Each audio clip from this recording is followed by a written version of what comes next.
Pessoal, a gente está então com essa sequência aqui. Ela é uma PG porque de um termo ao outro a gente tem uma constante multiplicando, né? Então vejam que o termo seguinte é sempre o dobro do anterior. Então a gente tem uma PG. Então uma PG sempre tem essa característica, uma multiplicação constante do termo anterior que vai formar o termo que vem depois. A PA, ela é uma soma constante. A PG vai ser uma multiplicação. Então, basicamente, PA e PG, elas têm uma mesma lógica. A diferença é que uma vai somar constantemente e a outra vai ter um produto, uma multiplicação constante ali. Bem, eu vou fazer a anatomia dessa PG para a gente chegar no termo geral da PG e para a gente visualizar como é que a gente encontra outros termos da PG. Então, assim como a gente fez na aula da PA, qual é o 10º termo dessa PA? Qual é o 100º termo da PA? E se a gente fizesse isso com essa PG, né? Quem é o 10º termo dessa PG e quem é o 100º termo dessa PG? Bem, para isso, a gente vai fazer uma anatomia da nossa PG.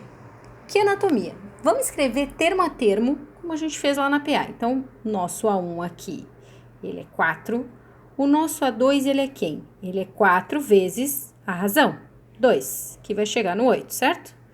Quem é o terceiro termo? Ele vai ser o segundo termo, que é 4 vezes 2 aqui, ó, o segundo termo, vezes, novamente, a razão. Deixa eu até fazer em vermelhinho, que nem a gente fez em vermelhinho lá na PA, que aqui vai dar 16.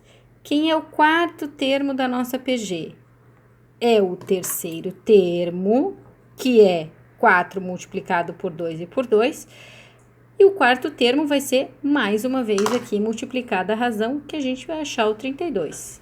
O quinto termo vai ser o quarto termo, que é isso aqui, certo, pessoal? Quarto termo é isso aqui, ó, isso aqui é o quarto termo. Mais uma vez a razão multiplicada aqui, então a gente tem o 64 e assim sucessivamente. Então, quem vai ser o 10º termo dessa PG aqui? Bem, basta a gente observar aqui o que acontece bem igualzinho na PA. Existe de um termo para o outro uma quantidade de vezes que a razão multiplica. Então, por exemplo, no segundo termo, a gente tem uma vez a razão. No terceiro termo, a gente tem 2 vezes a razão, certo?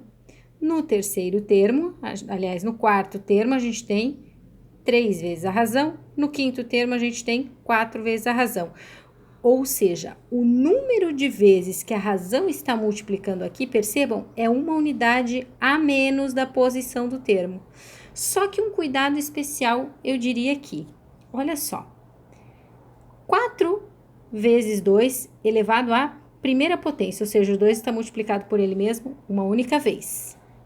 No terceiro termo, a gente tem o 4 multiplicado por 2 elevado na segunda potência, ou seja, ele ocorre 2 vezes. Nesse quarto termo aqui, a gente tem o 4 multiplicado pelo 2 elevado ao cubo, ó, 1, 2, 3, o 2 multiplicado por ele mesmo 3 vezes. E no quinto termo, a gente tem o primeiro termo, que é 4, multiplicado pelo 2 elevado na quarta potência. Ou seja, o número de vezes que a razão multiplica por ela mesma é sempre uma unidade a menos da posição do termo. Então, observem, o A5 aqui eu tenho 4, o A4 eu tenho 3, o terceiro termo, 2, o segundo termo, 1.